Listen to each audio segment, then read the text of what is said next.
नमस्कार दोस्तों, स्वागत है आप सभी का आज की इस बेहद खास वीडियो में। 8वां पे कमीशन तो आ रहा है, लेकिन उसके साथ साथ ओल्ड पेंशन स्कीम की जो गूंज है वो दूर दूर तक सुनाई दे रही है।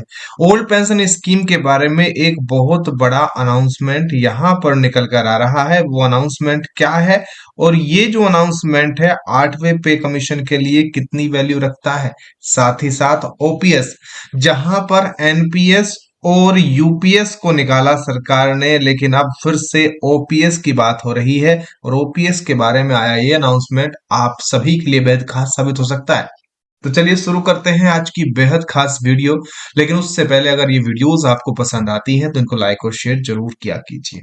अब तक क्या हुआ ओपीएस मामले में और कहां पर हम अटके हुए हैं वो बात करते हैं। दोस्तों, दिल्ली हाई कोर्ट पहले ही ये बोल चुका है कि दिल्ली हाई कोर्ट ने अब अर्धसैनिक बलों यानी कि सीएपीएफ के लिए पुरानी पेंशन का मुद्दा कानूनी मामला बन चुका है। दोस्तों, दिल्ली हाई कोर्ट ने पहले ही आदेश दे दिया था कि सीएपीएफ भी भारत के सशस्त्र बल हैं, उन्हें भी ओपीएस का लाभ मिलना चाहिए। और दोस्तों, इस फैसले के बाद एक बार फिर ये लगा था कि हाँ, अब ओल्ड पेंशन स्कीम का जो फायदा है वो सीएपीएफ के जवानों को मिलेगा। लेकिन सुप्रीम कोर्ट ने इस आदेश पर स्टे लगा दिया। केंद्र सरकार ने इस फैसले को सुप्रीम कोर्ट में चुनौती दी, जिसके बाद सुप्रीम कोर्ट ने हाई कोर्ट के इस आदेश पर स्टे यानी कि रोक लगा दी है।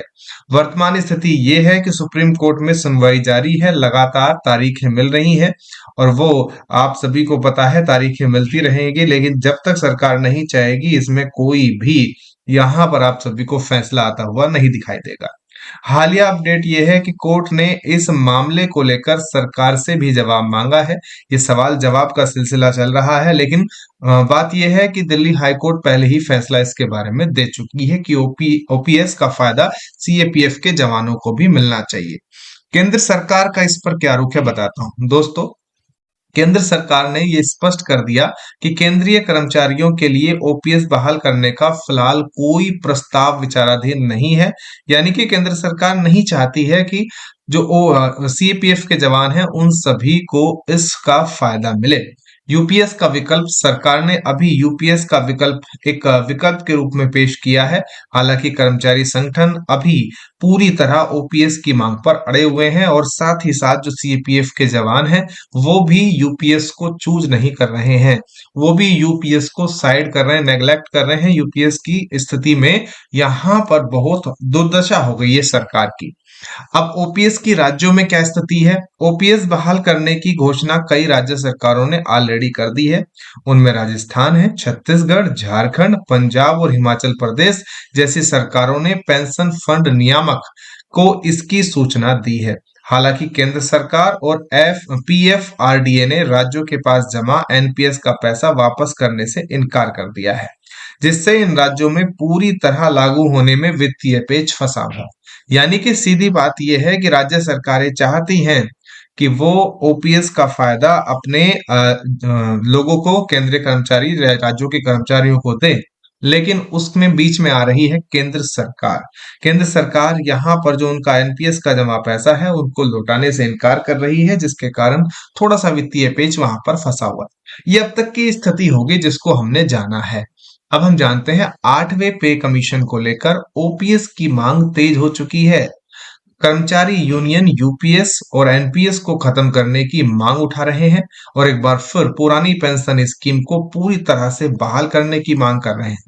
इसकी इंपॉर्टेंस क्या है और ये अब हाल फिलहाल में जो चीजें चर्चा में आई हैं, यहाँ पर क्या स्थिति बन रही है वो बताता हूँ। दोस्तों, 8वें पे कमीशन से पहले केंद्रीय कर्मचारियों में पेंशन सुधारों को लेकर फिर से बहस शुरू हुई है।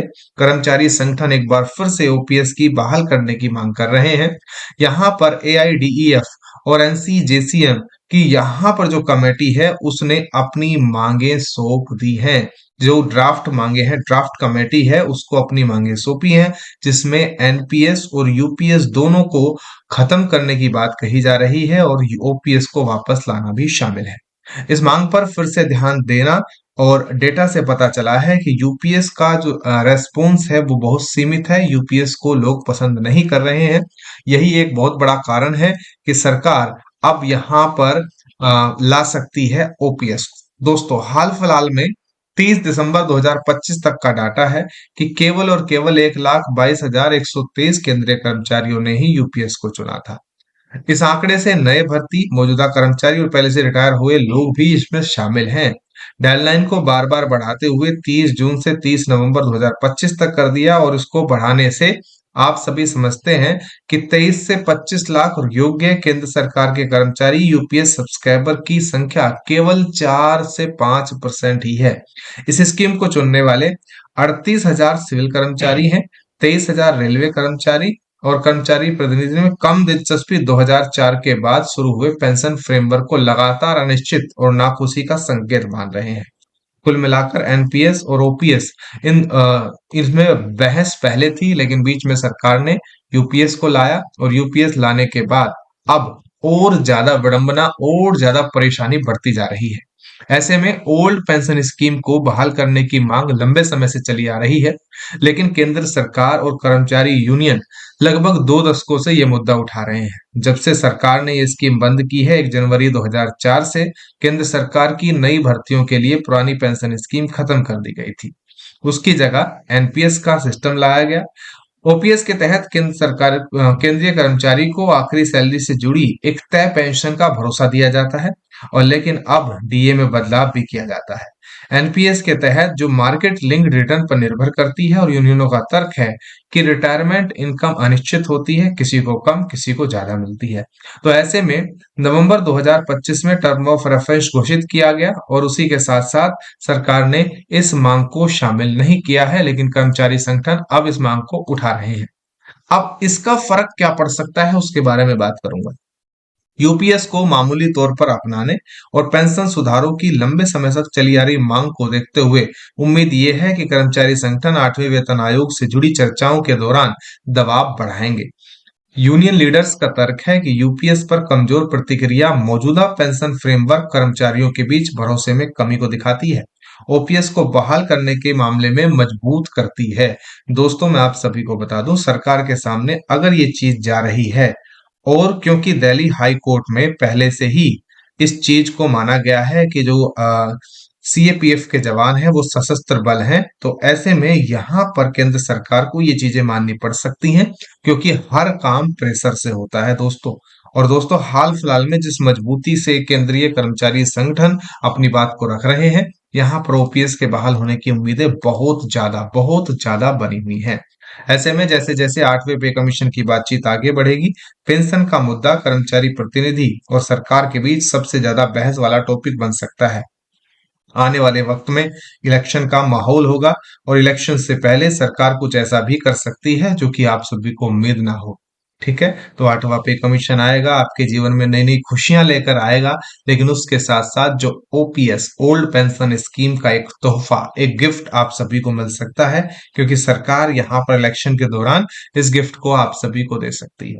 हालांकि आप सभी पहले से जान सकते हैं कि हाई कोर्ट ने पहले ही इस चीज को माना है कि यहाँ पर ओपीएस का फायदा मिलना चाहिए सीएपीएफ के जवानों को, लेकिन मिल नहीं रहा है, और केंद्र सरकार खुद इसमें बीच में रोड़ा बनी हुई है।